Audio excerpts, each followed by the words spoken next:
Welcome back. In the previous video, we started attempting doing problems on Fourier transforms. We started with type 1 problems, if you remember. And type 1 problems were those where we had to find out the Fourier transform of a given function. We divided this into two cases, case 1 and case 2. Case 1 were those problems where the function was defined in a particular interval, say a less than x less than b, where a and b were positive. And then I had said case 2 were those kind of problems where the function defined was in the interval minus a to plus a. That means it would have been of the form, they could have problems of the form minus 1 to 1, minus a to a, etc. The approach in solving problems using case 1 was the direct application of the definition. So we took the definition, we substituted the function, and then we integrated it and got the answer. Whereas here my approach is slightly different, which I would like to show in this particular video. As I'm dealing with the interval in one of the limits as minus a or minus 1 or minus 2, and it is of the form, the limits are of the form minus a to a, I would like to apply the property of definite integrals, which we are all aware, which reads minus a to a integral f of x dx takes the value 2 times 0 to a f of x dx if f of x is even, and it will be 0 if f of x is odd. 0 if f of x is odd. Now this is one of the very famous properties which we know in definite integration. Now I would like to use this property in order to eliminate that negative limit, make it positive, and thereby perform integration to get our Fourier transform. So both the cases are to find out the Fourier transform of f of x only. So the first case was what we focused on in the previous video. In this case, I would like to do two problems wherein the limits are given from minus a to a, but I don't use the definition directly, but I would discuss it based on the nature of the function. So the working rule of this particular problem, which I would be doing under case 2, is this given below, which I am going to state it now. I first check the nature of, check the nature. What I mean by nature is check whether the function is either even or odd. Check the nature of the given function of f of x. Then in the same step, we can thus conclude the nature of, then conclude the nature of f of x into cos sx, f of x into cos of sx, and f of x into sine of sx. You may wonder where is cos sine occurring. Kindly be patient until I come to a problem. Now what do I mean by nature? Suppose I definitely know a cos function is an even function, a sine function is an odd function, which is a straight fact because cos of minus theta is cos theta, sine of minus theta is minus sine theta. Now, if f of x is even, if f of x is also even, then I would have a product of two evens and a product of an even and an odd, which will immediately tell me the nature of f of x into cos sx is even and the nature of f of x sin sx is odd. This is what I mean by saying conclude the nature. So based on the nature of f of x, suppose now the nature of f of x is not even, it is odd. If in that case what we shall write, this will be odd into even, so the nature of this product will be odd. And this is odd, odd into odd is even. So this is an obvious, if people are not aware of this notation, you please kindly assume your plus sign to be even and minus sign to be odd, so that we automatically know the operations. Plus into plus is plus, meaning even into even is even, and minus into minus is plus. So that means odd into odd is even. And we also know plus into minus is minus, meaning even into odd is odd. So if you know these operations, this application, for those who do not remember, you can think it this way. So what I mean by saying check the nature, this to be checked by using your definition of even and odd. We shall see this in problems. And once we know the nature of f of x, we can easily conclude the nature of f of x cos x and f of x sin x. Then, after doing this, next step would be to write the definition of the Fourier transform. So write the definition of the Fourier transform. Then step 3 will be expand the kernel, which is e power isx as cos x plus I sin x in the definition, and split the integral. Split the integral into two integrals. Split the main integral into two integrals, one having the cos term and one having the sine term, of which one will be 0. So remove the 0 integral, remove the odd integral. I would say it as odd. Let me not say it 0. We shall see it after in a problem, and then evaluate the even integral. Evaluate the even integral and conclude and evaluate and conclude the answer. So these are the steps I would like to apply in the problem that I have. Maybe when you're looking at it this way, it looks that it is tougher than applying it in the definition itself. But I would say that since Fourier transform has to be applied even in inversion formula in Parseval's, so to get the answer easily, quickly, this is the easiest way to do according to me.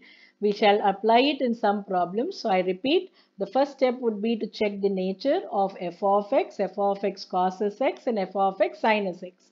Then we shall write the definition. We shall write e power isx as cos x plus I sin x. We shall remove the odd integral because it will become 0, and we shall retain the even integral, evaluate the even integral, and we shall conclude the answer. So let's apply these steps in a very simple problem. So take up problem number 1 now.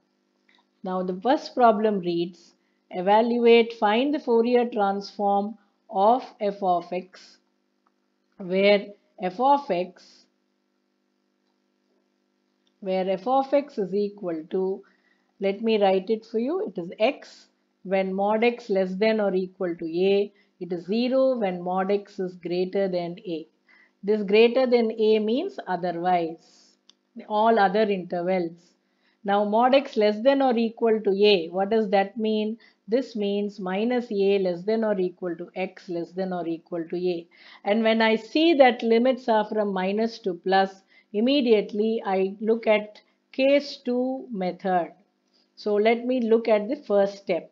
So let me write step 1. Step 1 is to check the nature of. So I am checking the nature. So what are you given? So let me write what is given. Given is f of x is equal to x. I don't have to write that 0 in minus a less than or equal to x less than or equal to a. Now to check whether f of x is even or odd, we know that for even, f of minus x is equal to f of x, and for odd we know that f of minus x is equal to minus f of x. And therefore what we do is check by replacing x by minus x. So everywhere, so to check the nature, you replace x by minus x. So wherever there is x, there is an x here, there's an x here, there's an x here, there's an x here. So replace x by minus x. So see what happens. F of minus x is equal to minus x. And here it is minus a less than or equal to minus x less than or equal to a. Now what does this imply? Now I'm sure you know the inequality formula, which reads that if minus a, you can say it this way, if a less than or equal to minus x less than or equal to b, this is equivalent to saying Just to write it in the reverse order with a minus sign. Multiply the entire inequality by minus sign. It will be minus b less than or equal to x less than or equal to minus a. So if you have the limits for minus x, you start from the right hand side, multiply it by minus sign and write from back side. So here again it will be, you are writing this first with a negative sign. So minus a less than or equal to minus of minus x, and that will be less than or equal to minus of minus a. So what does this mean? It is minus a less than or equal to x less than or equal to a. We don't have to write so many steps because we are doing it for the first time. I am elaborately explaining it to you. So what have we got? Whether it's minus a to a, if I call it to be 1, if I call this to be 2, what do you see in this? In same interval minus a to a, whether it's in 1 and 2, what is f of x? It is x. What is f of minus x? It is minus x. And what is our odd function definition? F of minus x is equal to minus f of x. Look at this. So can I say from 1 and 2, so that f of minus x is equal to minus f of x? 1 and 2 implies that f of minus x is equal to minus f of x, meaning what kind of a function is it? The function is an odd function. So we have definitely concluded therefore the nature of f of x. Therefore f of x is an odd function of x. Alright, if this is an odd function of x, then we can directly write, therefore, what is the nature of f of x into cos of sx? There is no need to prove it. We directly know what is f of x. This is odd, right? Now, because we are doing it in the first time, we can explicitly write. So, this is odd. And what is cos? Cos is an even function. Odd into even is odd. So f of x into cos sx is an odd function of x, we can conclude. Similarly, what about f of x sin sx? So look at this, f of x sin of sx. Now if you want to write it explicitly, you don't have to write all this, but you can, because we are doing it for the first time, let me write it explicitly. Sin is an odd function, f we know it is odd now, odd into odd is an even function of x. So we have completed with step 1 by discussing the nature of f of x, nature of f of x cos sx, nature of f of x sin sx. So have we completed with the first part? Yes. What did we do in the first part? We simply substituted x by minus x and rewrote the interval in such a way that same interval occurs. Then we got f of minus x is minus x, but x is nothing but f of x. So f of minus x is equal to minus f of x. So the function is an odd function. When we multiply the odd with an even, which is cos, it's an odd function. When we multiply the odd with another odd function, which is sin, it's an even function. So we have completed now with the first step. Now write the second step. Second step is write the definition. Express e power isx as cos sx plus I sin sx. So please let us do it together. So I will write it down here. I write step 2. Step 2 that I write is the definition of Fourier transform. That is f of x is given to be 1 by root 2 pi integral minus to plus infinity f of x e to the power isx dx. Now, do not substitute the limits. Do not substitute for f of x. Directly split. What did I ask you to split? E power isx. What did I ask you to write? Write it as cos sx plus I sin sx and split the two integrals. So, it becomes 1 by root 2 pi integral minus infinity to infinity f of x cos sx dx. That's your first integral, plus I by root 2 pi, because I am splitting and there's an I, integral minus infinity to infinity f of x sin sx dx. Okay, I have split it into two integrals this way. Now what did I do? I did not substitute for f of x. I did not write the limits, change the limits. I have only rewritten e power isx in this form and split the two integrals. Now look at what we are given. What have we found in step 1? F of x into cos sx is an odd function. So I will write this as an odd function, and f of x sin sx is now an even function.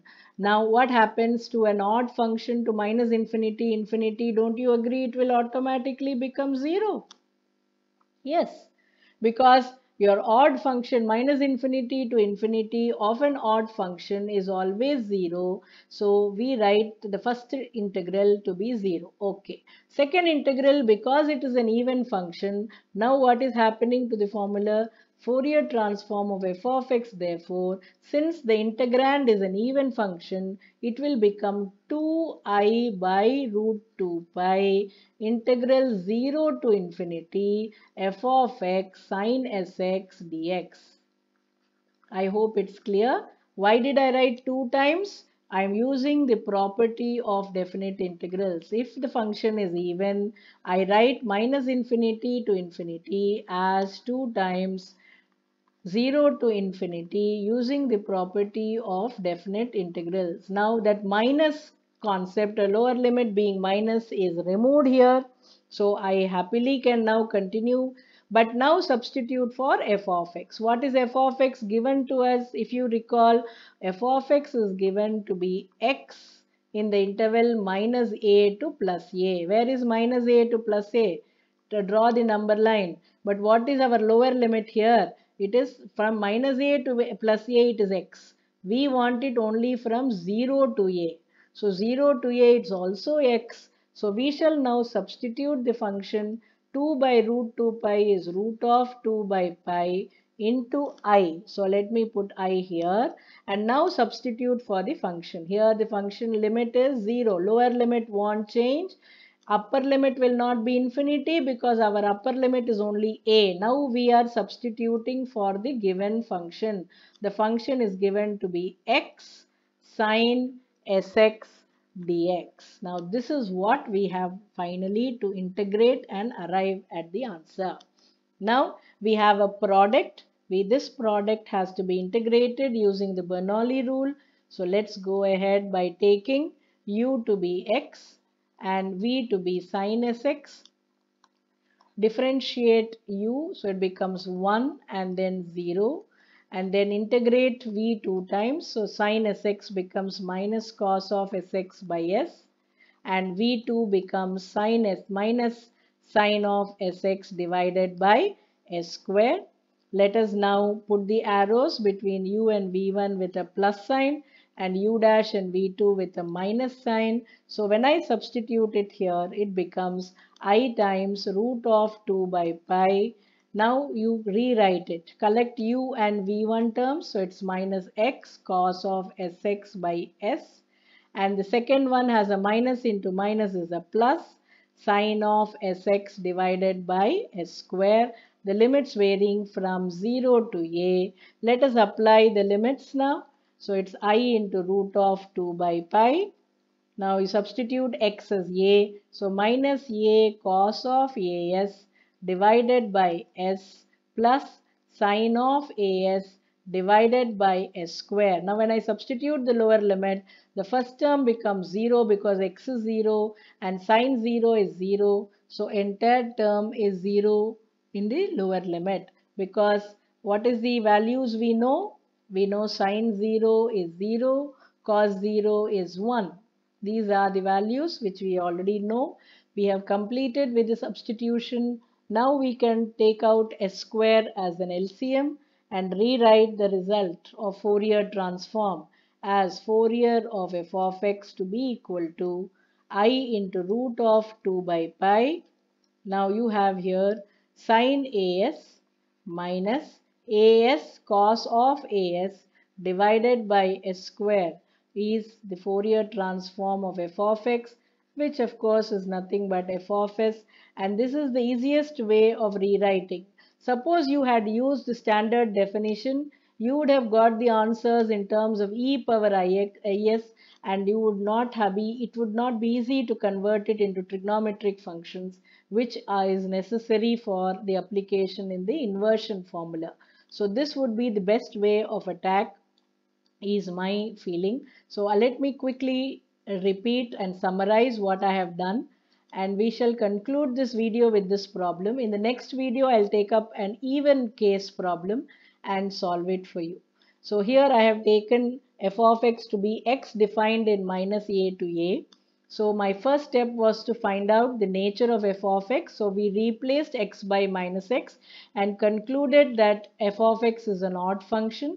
Thereby we got the nature of f of x cos x, f of x sin x, and then simplified them. Then started with the definition. We did not substitute for f of x, but we expanded e power isx and then rewrote the integral as two separate integrals, identified which was odd and which was even. We cancelled the odd integral, made it 0. The even integral, we wrote it as 2 times 0 to infinity, then substituted for f of x, and then the upper limit as given in the problem. Here it is minus a to a. So the upper limit is a, the lower limit is 0, the function is x, and so it became 0 to a x into sinus x, and then we applied the Bernoulli rule to evaluate and conclude the Fourier transform of f of x in this manner. So this is the method that I have adopted to solve problems to find Fourier transform when the interval is of the form minus a to plus a. We will take up one more problem in the next video where the given function is an even function. I shall meet you there. Thank you for your patience.